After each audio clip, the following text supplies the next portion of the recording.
Le temps d'attention du poisson rouge dans son bocal a été calculé par Google à 8 secondes. Et le temps d'attention, mais de la plupart d'entre nous, c'est 9 secondes. On est en train de devenir des poissons rouges enfermés dans notre bocal. Mais notre bocal, c'est nos écrans.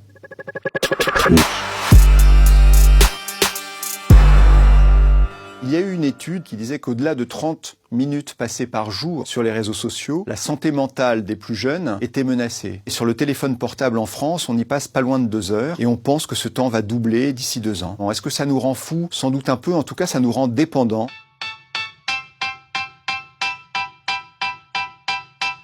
Le dormeur sentinelle, c'est celui ou celle qui dort en fait avec son téléphone portable allumé en mode veille auprès de son lit et qui dans un demi-sommeil, plusieurs fois par nuit, le consulte pour voir si quelque chose est arrivé. C'est celui qui ne dort jamais vraiment parce qu'il est toujours, lui aussi, en mode veille, comme l'est son téléphone portable. La nomophobie, c'est nomobilephobia, c'est l'incapacité absolue qu'on a d'être sans son téléphone connecté. L'incapacité qu'on a à le poser, à l'oublier ou à ne pas le consulter.